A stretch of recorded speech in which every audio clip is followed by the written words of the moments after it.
In December 1941, Asia stood under the shadow of empires. Britain controlled Malaya, Singapore, Burma, and India.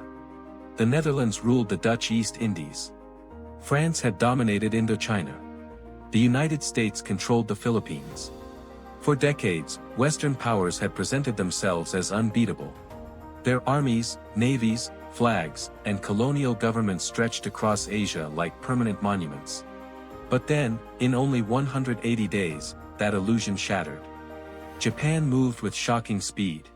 Pearl Harbor was attacked. Hong Kong fell. Malaya was overrun. Singapore, known as Britain's great fortress in Asia, surrendered. The Philippines collapsed. The Dutch East Indies fell. Burma was invaded. In less than half a year, Japan redrew the map of Asia. But this story is not only about military conquest.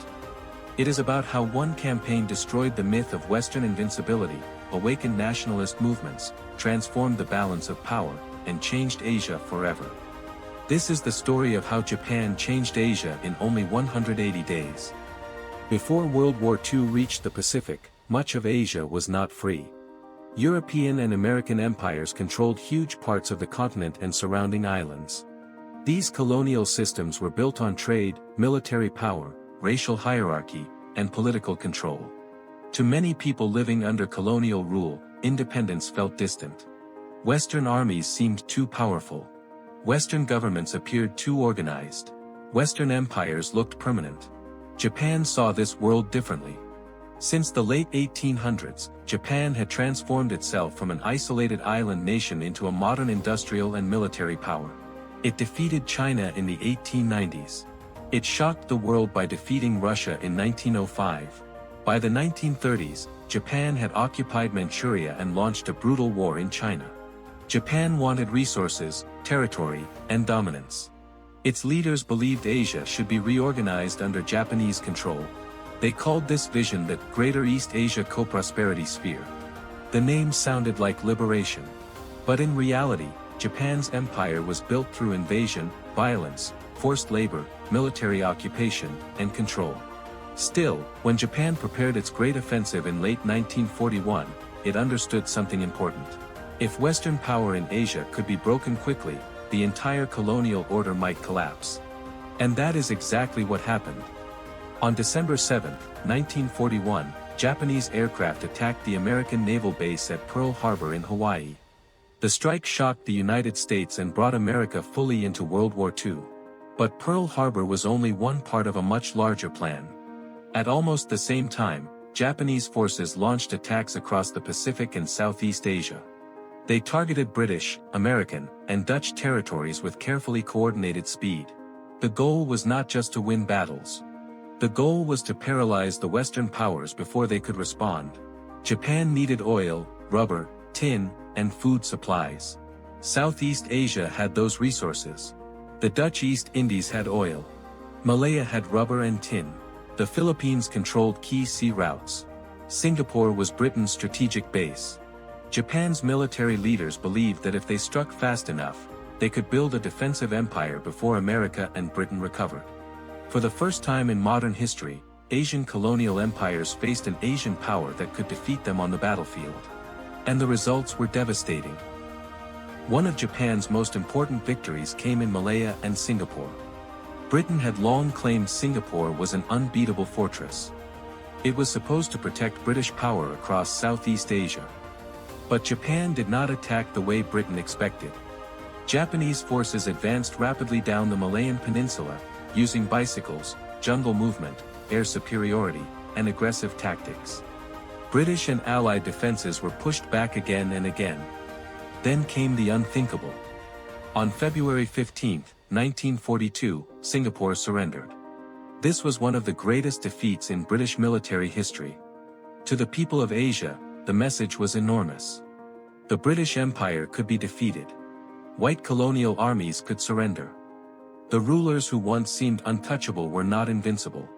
This psychological impact was just as important as the military victory. For decades, colonial rule had depended not only on guns and ships, but on belief, the belief that Western power was permanent. Singapore broke that belief. Across Asia, nationalist leaders watched carefully. Some saw opportunity. Some saw danger. Some hoped Japan would weaken their colonial rulers. Others quickly realized that Japanese occupation was not true freedom. But after Singapore, Asia could never look at European empires the same way again. After Pearl Harbor, Japan moved against the Philippines, then under American control. Japanese forces landed and advanced steadily. American and Filipino defenders resisted fiercely, but they were isolated and undersupplied. Bataan fell. Corregidor fell. The Philippines came under Japanese occupation. At the same time, Japanese forces moved south into the Dutch East Indies, modern Indonesia. This region was one of Japan's biggest targets because of its oil.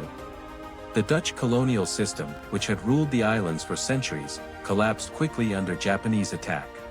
Japan gained access to vital resources and removed another European power from Asia. Then Japan moved into Burma.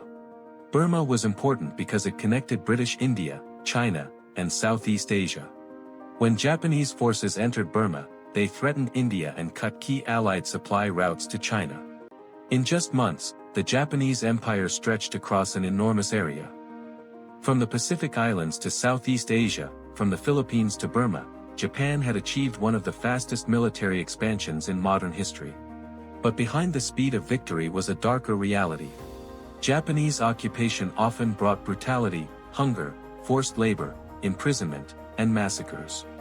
Many Asians who first hoped Japan might bring liberation soon discovered that one empire had been replaced by another. Japan had weakened Western colonialism. But it did not bring true freedom. This is what makes Japan's 180-day transformation of Asia so complex. On one side, Japan destroyed the prestige of Western empires.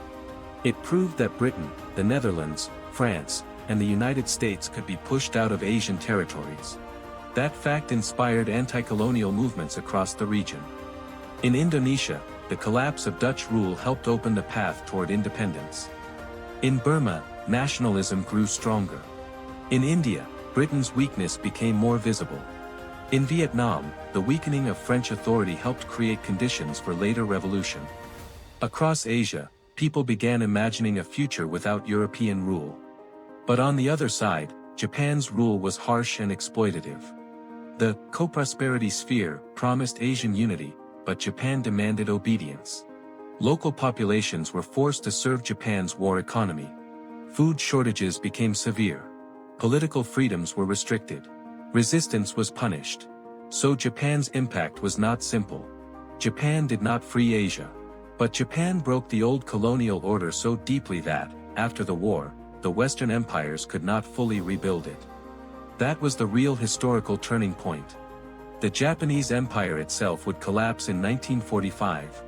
But the world it destroyed in 1941 and 1942 never truly returned. Why did these 180 days matter so much? Because history often changes slowly, through decades of pressure, protest, and political struggle. But sometimes, one short period breaks an entire system. Between December 1941 and mid-1942, Japan did three things that changed Asia forever.